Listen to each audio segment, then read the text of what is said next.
This is Vivica Williams, and you're watching Head to Head. Today, we're talking about War Through the Eyes of a Woman. The Invisible Battalion is the first full-length documentary about Ukrainian women participating in the war against Russian aggression in Donbass. After premiering in Kyiv last autumn, the film has been shown in the U.S. and Europe to critical acclaim. To talk about the film more, we are welcoming in the studio today Oksana Ivantsiv, the executive producer of the film. Thank you so much for being with us today, Oksana. Thank you. It's very pleasant to be here and to have an opportunity to talk about our film. Well, last time we talked last year in August, and you were still in production. You were trying to find the sixth woman who would be featured in your movie. So tell me about the process and the women that you finally chose for the process, for the film. Yes, we were in the process of choosing our sixth heroine, and now it is Daria Zubenko. She was a paramedic at the front line, and after that she returned to peaceful life. She worked in the projects of rehabilitation for ATO veterans.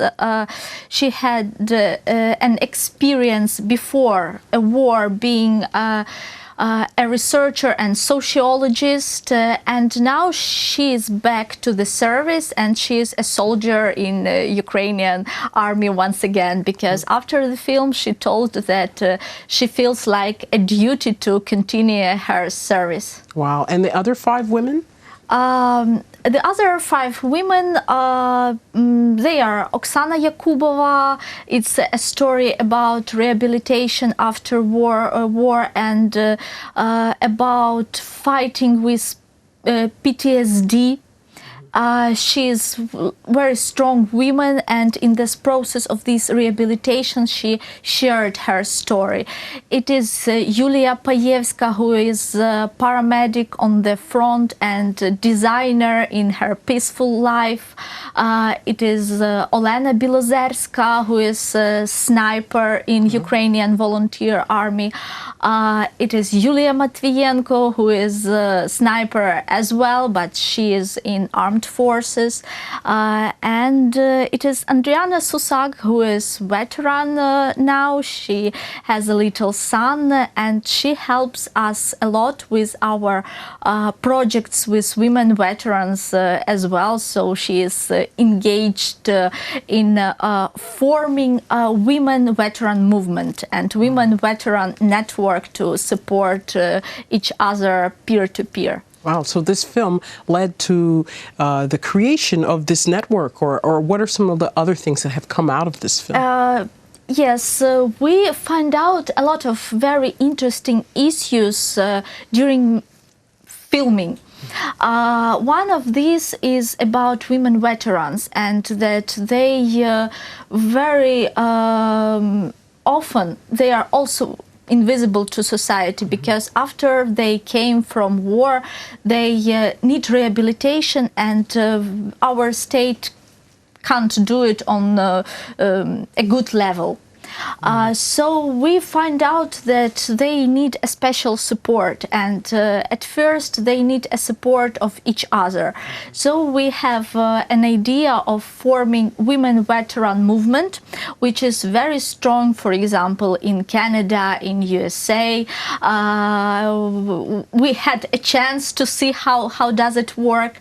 And another is to form this network, so help the women to support each other, because as usual the best rehabilitation is to help the person who is in the same situation, and you feel that you have a power to help other people, so you have a power to help yourself as well. Yes, and veterans are definitely the best to be in this situation to help others who've been in the same situation. Yeah, it is called peer-to-peer support, and it is very it's extremely important, because very often they can share their experience and feeling only with people who have the same experience. Absolutely. Well, let's talk a bit about the film. And before we talk about it, we have a clip from the film that we'll show you now.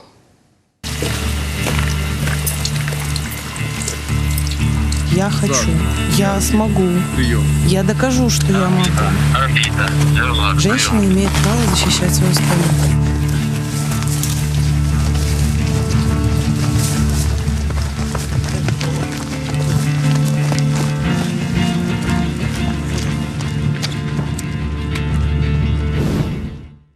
So, can you tell us a little bit about what we're seeing in the film now?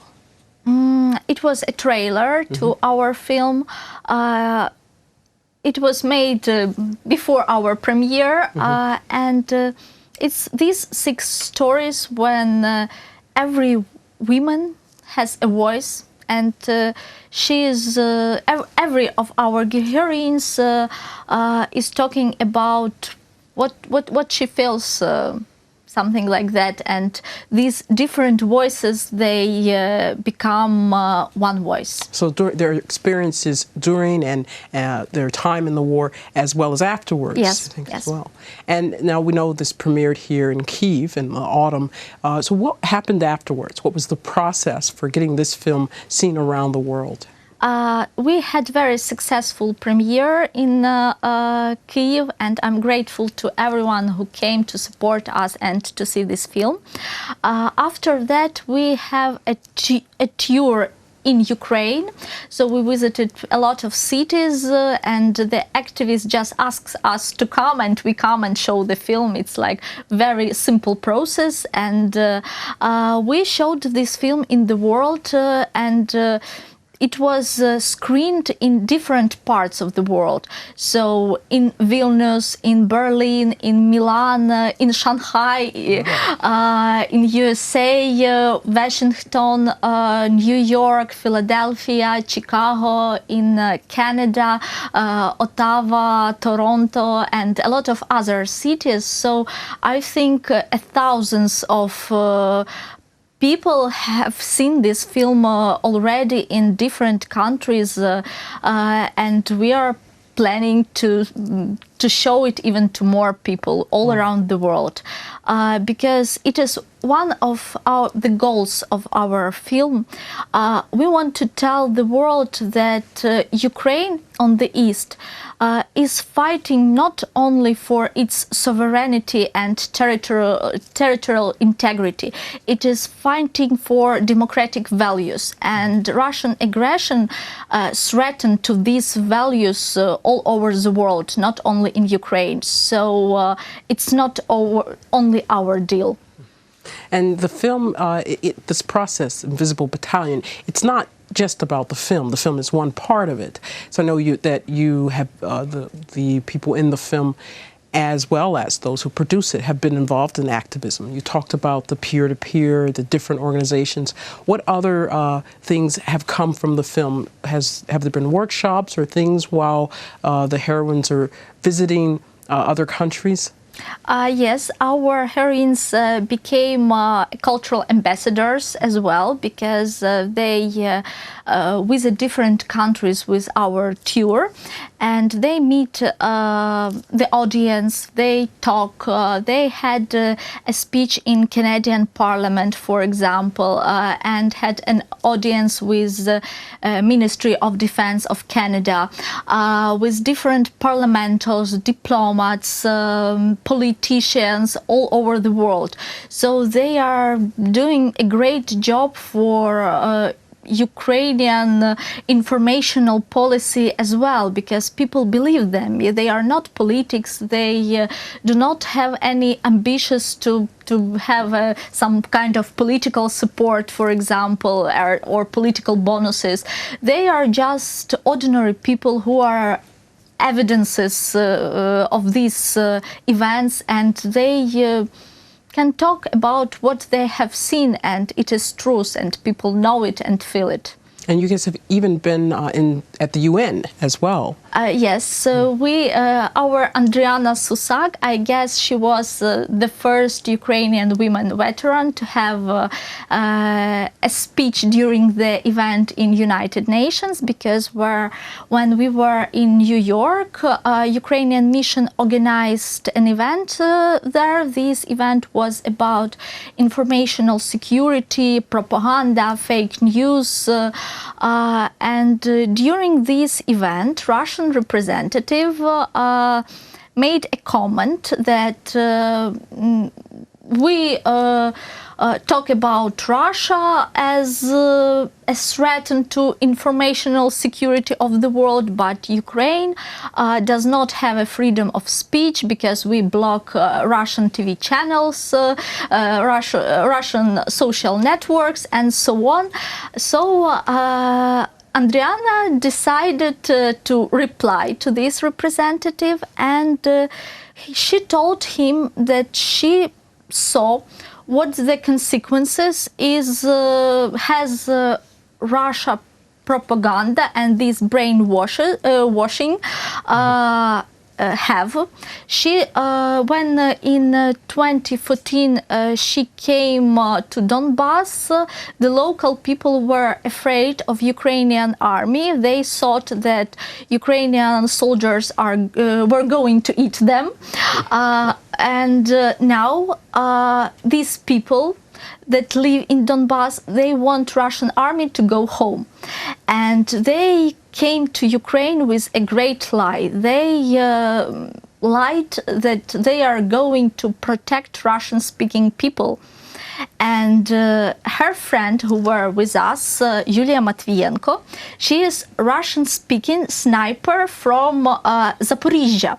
And now she is taking part in military action and defending Ukrainians and Russian-speaking Ukrainians as well from Russian aggression. After the finishing this event, Maria Berlinska met a Russian representative somewhere in the corridor, so she took her camera and asked him a very simple question. How is it to be a murderer? And when are you going to leave Donbass? He didn't reply, he just ran away. But this video is very popular in the internet. I guess everyone liked such straight and question. But after that, Russia showed a master class how to make fakes, because they wrote that Ukrainian veterans threatened with physical harassment to Russian representatives. But certainly it is untrue. There were no threats to his life. We just asked how is it to be a murderer. Wow. Yeah. Well, thank you so much for being with us today. And we can't wait to see this film and to make sure it gets more screenings here. Yes, we are going to have a screening on May 30 in Zoltan Cinema. So. Oh, wonderful. And it does have English subtitles. Yes. So this will be wonderful. I definitely will be there, and I'll recommend everyone. This is definitely a film that must be seen. Thank you. Thank you so much for being with us.